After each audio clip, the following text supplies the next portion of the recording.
right now at 11. They look like a kid. Yeah. A Cleveland mother accused of killing her 2 children. Tonight, one of their fathers She told you that she was going to kill your daughter. is facing the unimaginable. Police say they know who is behind the crime. Now family and neighbors talk to News 5 investigator Scott Knoll, all trying to make sense of this tragedy. For 5 years, a father tried everything he could think of to find his daughter. Lawyers, CPS calls, court appearances, welfare checks. Every door the system had, he knocked on it. Every time he was turned away. Then one evening, he was sitting with his friends watching the news, talking about a story out of Cleveland about 2 little girls found in a field. And then the names came out. And that father realized he had just been watching a story about his own child. I've been looking for my daughter for 5 years. That line did not come from a movie. It came from a real man standing in the rain outside a field in Cleveland's South Colinwood neighborhood, trying to hold himself together long enough to speak to a camera. And everything that led to that moment, every closed door, every ignored phone call, every year that passed without an answer, is exactly what this story is about. Welcome to Behind Dark Crime. This is where we tell the stories they wanted forgotten. Domestic violence, relationship murders, cases that went cold while families still wait for answers. Raw truth, no filter. If you're about that truth, subscribe and lock in with us. Now let's get into today's case. Cleveland's South Colinwood neighborhood sits on the east side of the city. It's a working-class community, the kind of place where people know each other, where kids grow up on the same blocks their parents grew up on, and where the community feels things together when something goes wrong. Gin Academy is a school in that neighborhood, and right near it, at the intersection of East 162nd Street and Midland Avenue, there is a field. Just an ordinary field. The kind of place you walk past without a second thought. That field is where this story begins. Amber Wilson was 10 years old. Mila Chapman was 8. They were half-sisters, connected by blood, connected by the kind of little sister and big sister bond that anybody who grew up with siblings understands immediately. The man who would later identify himself as Mila's father, Deshaun Chapman, described that relationship simply and beautifully. He said she loved her sister, that Amor was the big sister, the one who would tease and annoy and fuss the way big sisters do. But they loved each other. He said they were just a happy family that wanted to be together. I don't want to see that. Say hey, Grandma. No. Let me tell you something. That description of those 2 little girls is the part of this story that deserves to be heard first. Before the field, before the suitcases, before any of what came after. Because Amor and Mila were real children with real personalities and a real bond between them. And that needs to be established before anything else. Their mother was Aliyah Henderson, 28 years old. She lived on East 162nd Street in that same South Colinwood neighborhood. And for a period of time before this story broke publicly, she'd been living in that home with at least one child, while the community around her had almost no visibility into what was happening inside that house. The neighbor who shared a duplex with Henderson said it plainly. Henderson never let her daughters come outside to play, not once. She never let her kids come outside, play. None of the kids engaged with those kids.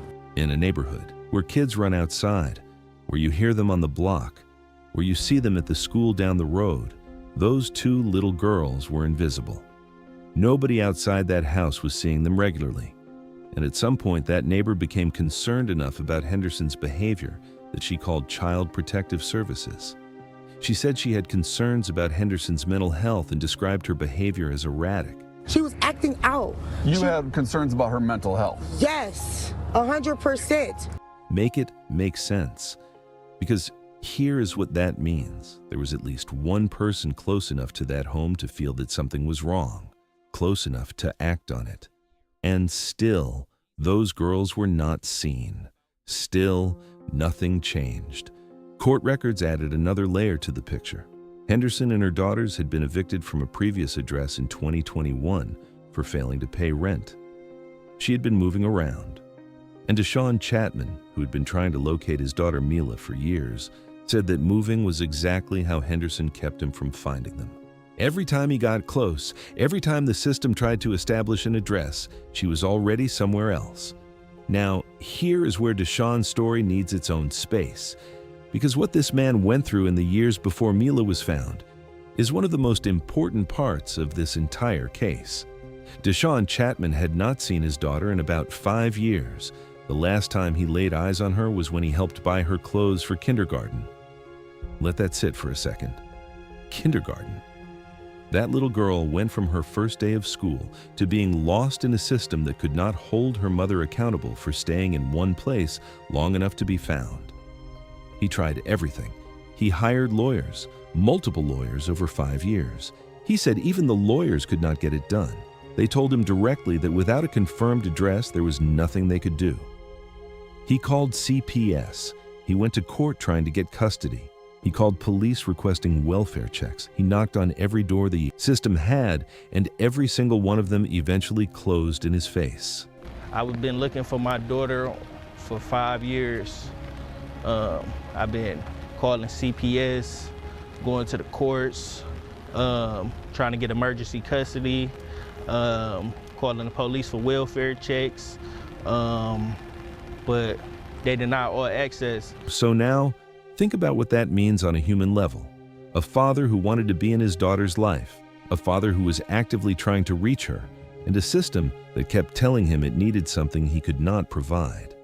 An address for a woman who was specifically moving around to make sure he could not get one. Anyways, Deshaun later told the press that he was also close to Amr. He described being around both girls, watching their sisterhood develop, watching the way Mila lit up around her big sister. He said they were just a family that wanted to be happy. That is all they wanted. And the fact that he was kept from that, kept from those girls for 5 years while he was actively fighting to get back to them, that is the thread in this case that does not let you go. Moving on, because while Deshaun was being turned away at every corner, something was happening in that house on East 162nd Street that the community around it had no full picture of. Neighbors could see the surface. They could see that the girls never came out. They could hear and observe enough to feel that something was off. But the full reality of what Amor and Mila's lives looked like inside that home, that is something investigators are still working to piece together. What we do know is that at some point, those 2 little girls were no longer alive. And Aliyah Henderson, their mother, made a decision about what to do next. She did not call anyone. She did not report anything.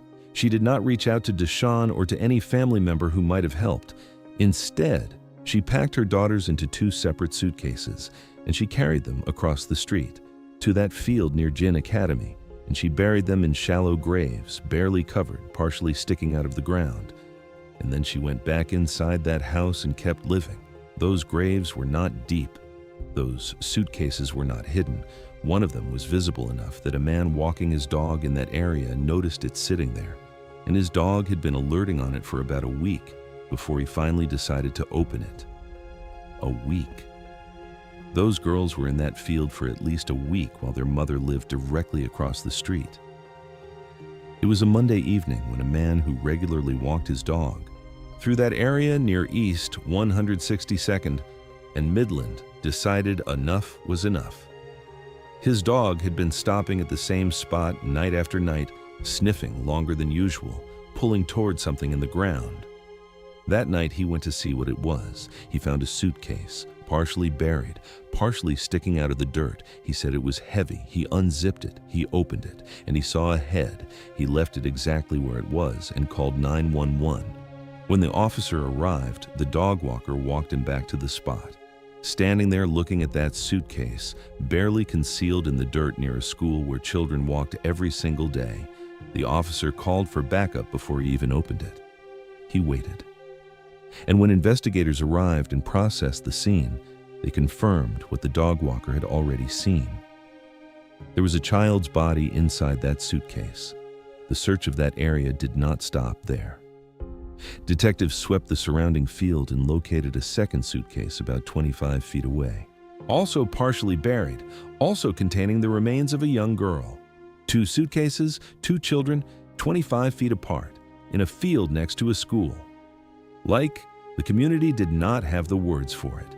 A woman who had been walking through that neighborhood for years stood near the site and said there was not even a gruesome enough word to describe how it felt. She said she was a mother, and that the whole thing was deeply disturbing in a way that she could not fully articulate out loud. There's not even a gruesome enough word to describe how it feels. I'm a mother. This is so disturbing. Investigators moved quickly. The medical examiner's office got involved immediately. Initial DNA testing came back with a finding that stopped the city cold. The 2 girls were related, half-siblings, and from that point forward, the investigation had a direction. The South Colinwood community was shaken in a way that went beyond words.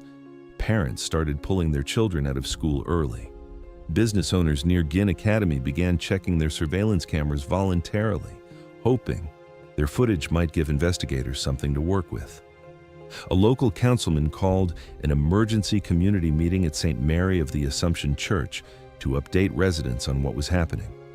And 2 days after the discovery, there was still no memorial at that site, no flowers, no candles, no pictures, because nobody knew who those girls were yet. That detail alone is enough to break you. 2 children had been in that field long enough that a dog had been alerting on them for a week, and the city did not even know their names yet. No missing persons report had been filed for either of them. In a whole city full of people, not one person had called to say those girls were gone. Cleveland police were not moving slowly on this. From the moment those suitcases were found, the homicide unit launched what they described as an intensive investigation. Area canvassing, witness interviews, surveillance footage review from the businesses and homes surrounding that field. Every possible lead that came in was being followed. Every agency that could assist was being brought in. Police Chief Dorothy Todd addressed the public directly. She said, "There were 2 young lives with their entire futures ahead of them. Our detectives worked tirelessly and with great care to identify those responsible." She went on to say that investigations of this nature require patience, precision, and discretion.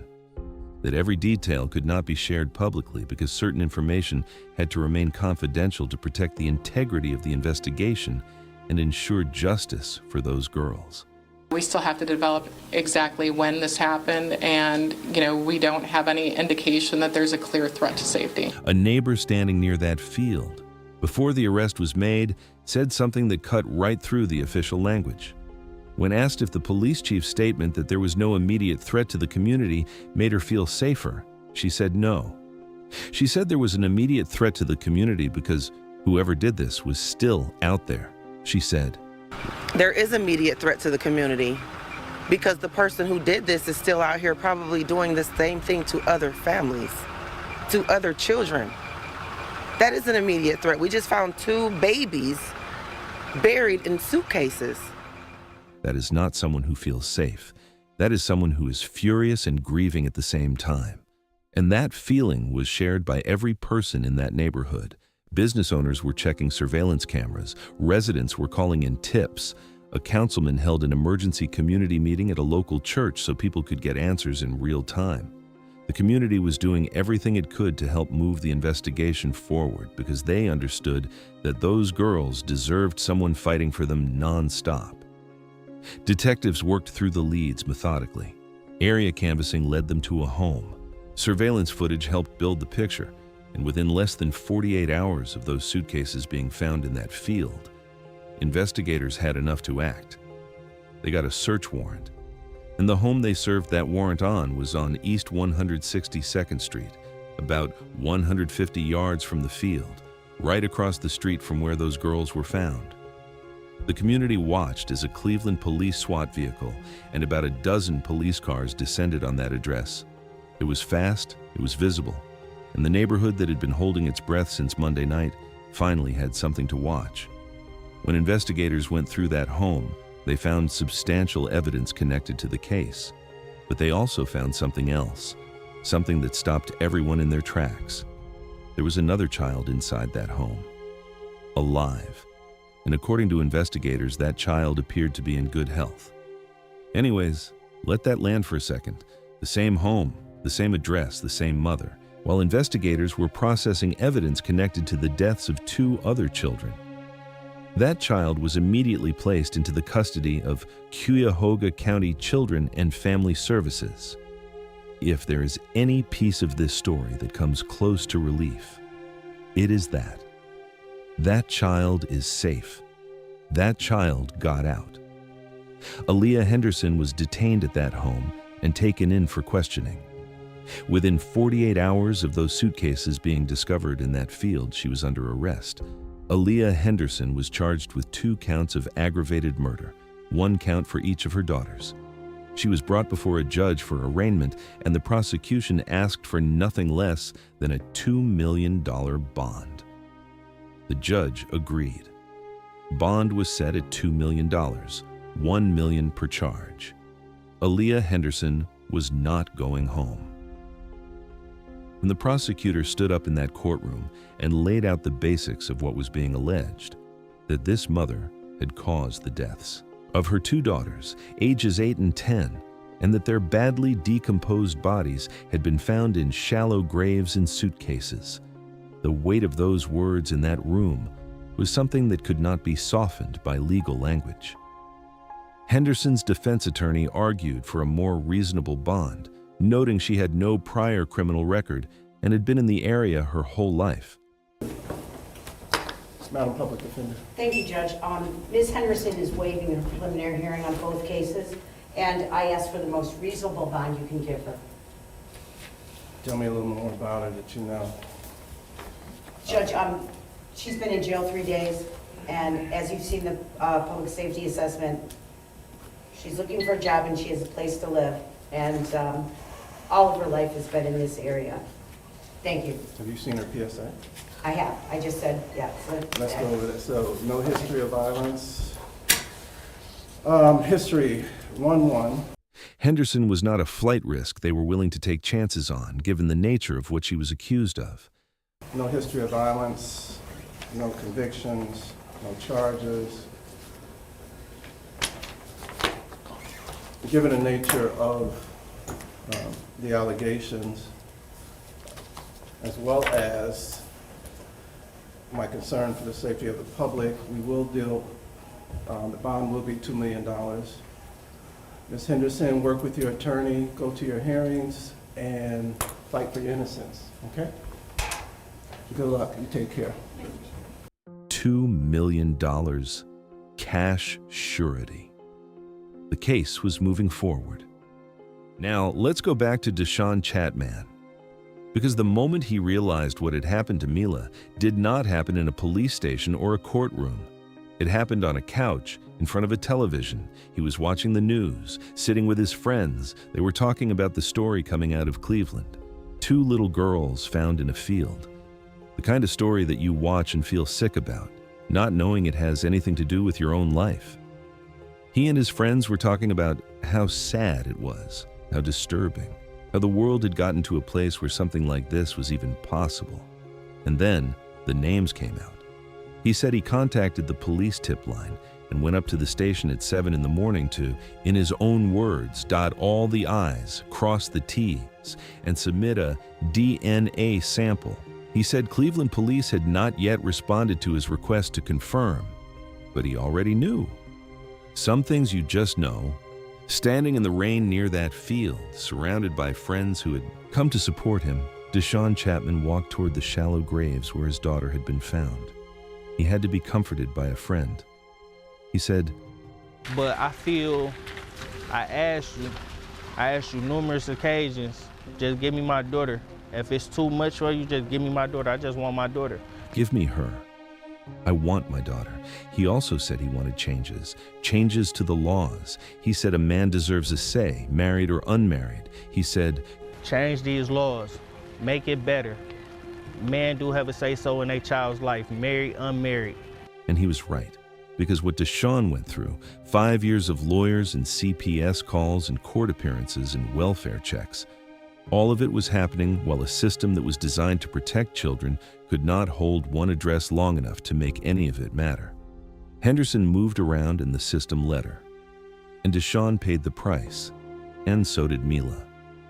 Here is what needs to be said plainly. The neighbor called CPS about Henderson's behavior.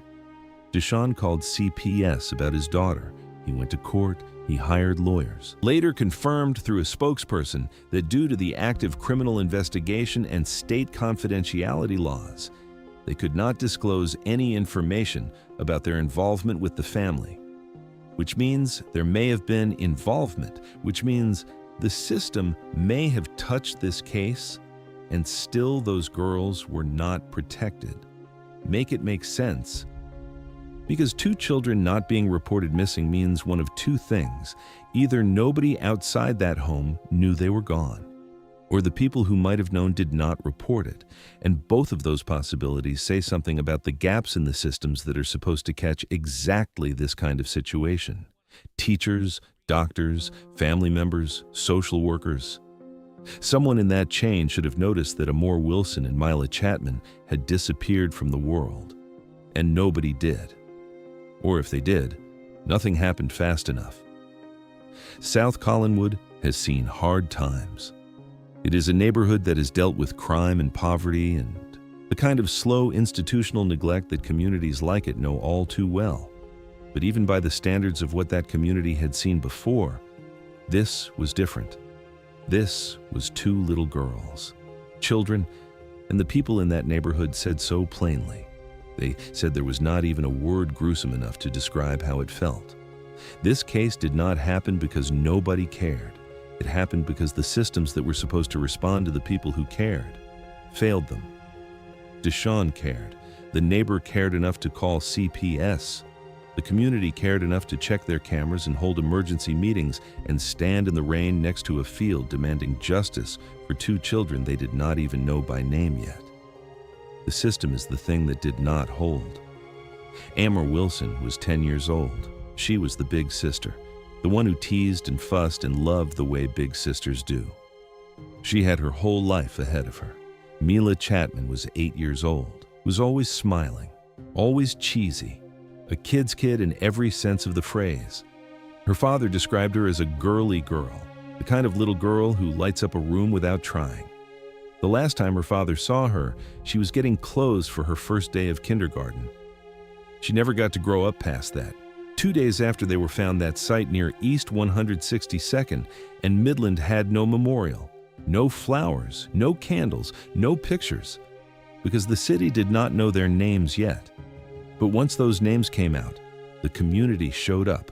Stuffed animals appeared near those shallow graves. People came to stand where those girls had been, to say that their lives mattered, to say that they were not forgotten. Amor and Mila deserved more. They deserved to grow up side by side, annoying each other the way sisters do, figuring out the world together. They deserved every ordinary day that was taken from them. They deserved a father who was fighting for them to actually be able to reach them. And the fact that Deshawn Chapman spent 5 years trying to get to his daughter and never made it in time, that is a grief that does not have a word for it. Aliyah Henderson remains in custody. The investigation is ongoing. The full picture of what happened inside that home on East 162nd Street is still being built by investigators. Cuyahoga County's medical examiner continues to work on establishing the full timeline. And the child found alive in that home is now safe in the care of the county, away from all of it. Let me tell you something. This story is not just about what happened in one house in one neighborhood in Cleveland. It is about what happens when children become invisible, when the systems around them move too slowly or not at all, when fathers are turned away and neighbors are not heard, and little girls can disappear from the world without a missing persons report being filed in their name. Amor Wilson, Mila Chapman, say their names, because they deserve to have people fighting for them while they were here, and the least we can do now is make sure their names are remembered. If you know a child whose well-being you are concerned about, say something. Call the Child Help National Child Abuse Hotline at 1-800-422-4453. It is available 24 hours a day, 7 days a week. Because what Deshaun Chapman said was right, a man has a say-so. And every adult in a child's life has a responsibility. Do not wait for someone else to make the call. If this story moved you, you already know what to do. Subscribe to Behind Dark Crime, share this video, and drop your thoughts in the comments below. These stories need to be told, and we are going to keep telling them. Stay safe out there.